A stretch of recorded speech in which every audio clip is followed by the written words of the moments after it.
This video was shot using the DJI Osmo Pocket. How's it going, everybody? Ed Ricker here, and it is that time to renew my FAA Part 107 Airman Certificate. I tell you what, time has moved fast. It's been 2 years since I last passed that thing. So for those of you unaware, in the United States, drone operators who want to fly non-recreationally, which means commercially or for other reasons, have to get a Part 107 certificate, which is part of the Federal Aviation Administration rules for small unmanned aircraft. And basically, it certifies you for 2 years to fly for commercial reasons or for non-recreational reasons. To get that certification, you have to pass a airman's test, and then 2 years later, so 24 months after that, if you don't want to have any lapse in your certificate coverage, you've got to take another one, a recurrent test. And that's where I'm at right now. It's crazy how quick that went by. So I've been studying. I've always used the Drone Pilot Ground School, and there's a link in the video description. The good thing is if you purchase the study course once, you have it forever. So every 2 years when you have to renew and you have to take that test again, you can brush up on the material on the same exact course from 2 years ago. And you can rest assured that it's going to be updated too with the current FAA Part 107 questions and rules and regulations. So that's how I did it. A lot of people also do it for free online, finding various resources. And there are also some other study courses out there. I went with the Drone Pilot Ground School because I felt it was the most user-friendly 2 years ago. And then this week when I started to study again for the renewal test, because there's a lot of things that I've forgotten, I just haven't thought about some of these concepts in a while, there's actually a recurrent portion of the study course that tells you what exactly you need to study for that renewal, because the renewal test is slightly different. Less questions, less topics, but more heavy on certain topics than others. There are some topics like weather and loading and performance of your UAS that may not show up quite so much in the renewal.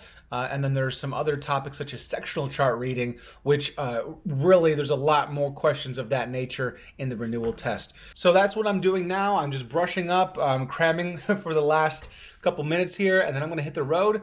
I'm gonna go to my FAA testing location. How I signed up for the test, I went to www.catstest.com. By the way, CATS is a PSI-owned business. PSI and CATS used to be two different things, but now they've merged to my understanding.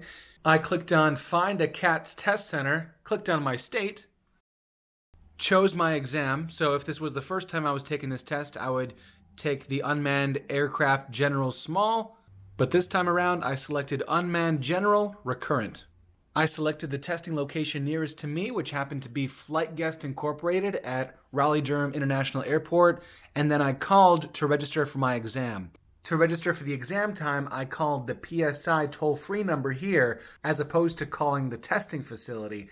And then I submitted my credit card number over the phone, and so I've already paid for the test, and they give you one free reschedule for PSI locations.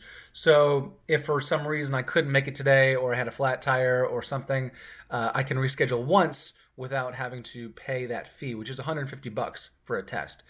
If that happens again and I have to reschedule twice, then I actually have to pay full price for a test I never took. So that's not something you want to do. So yes, the renewal test is $150. Some places charge you a little bit more and some a little less, I've heard, but $150 is pretty much the average. The things you'll have to bring for the renewal test, basically your proof that you have a certificate already. So your plastic certificate. I was also told to bring my old test results from 2 years ago to prove that I indeed passed 2 years ago. I'm not sure why they wouldn't have that in their system, but regardless, I have that paperwork. They also let you bring a calculator if that's something you want to use to calculate MSL versus AGL, whatever. They don't allow cell phones, iPads, any other technology really, no headphones. Basically, you just go in there with the few things that they allow you to have, which is basically your calculator. They'll give you your testing supplement. They'll give you a pencil and some paper, and then give you an hour and a half this time instead of 2 hours 2 years ago. So an hour and a half now for the recurrent test to answer 40 questions, and you have to get 70% right. That's not very hard, honestly. The good thing about the Drone Pilot Ground School, they give you sample tests, both of the full original test version and also of the recurrent test version. So there are 3 free sample tests that you can take, and make sure that you pass at least 85-90% on those, and you should be just fine on the real deal. By the way, quick update thanks to Jay Malone. The FAA requires retesting 24 calendar months after the initial test. That means a person who passed any time in a given month would have full certification until the end of that month 2 years later.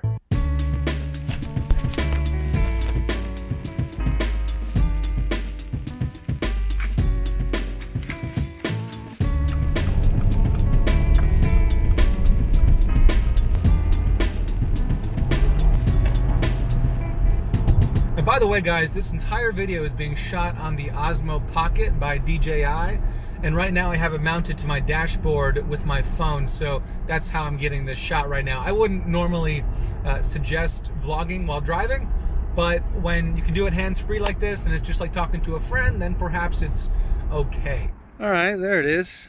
Flight guest. Learn to fly here. So this is the building. All right, let's try it out.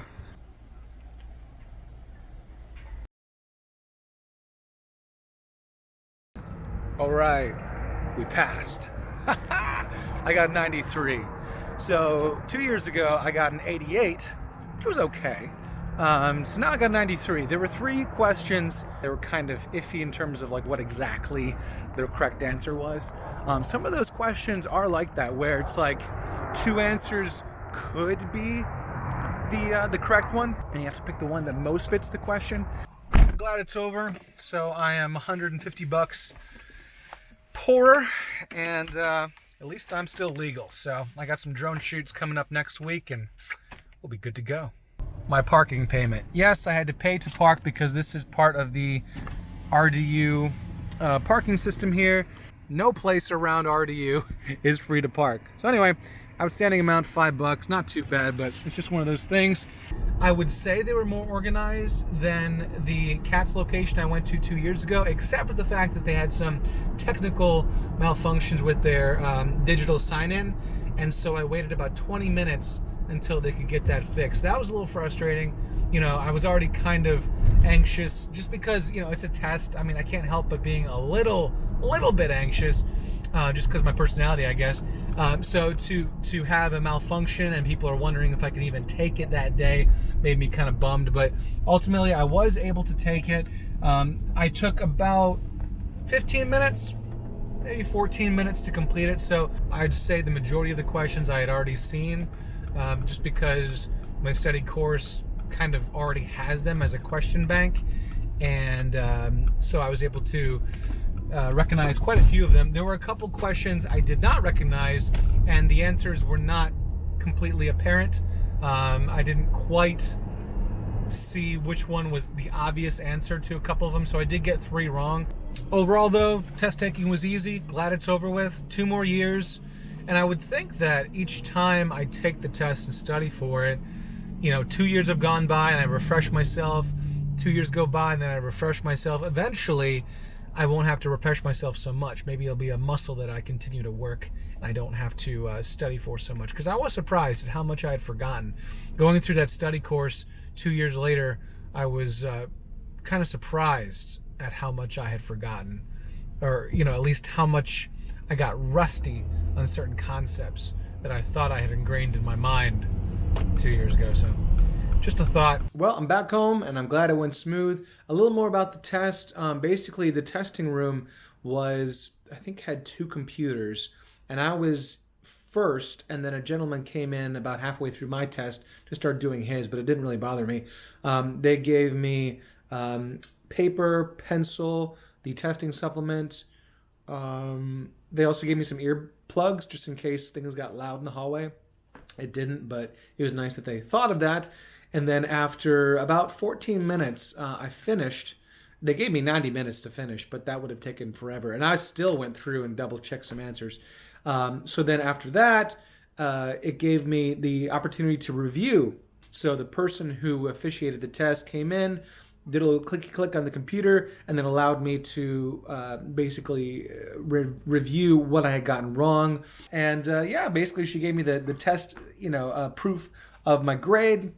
and said, go ahead and keep using your original license, which I have in my wallet that I've had for 2 years.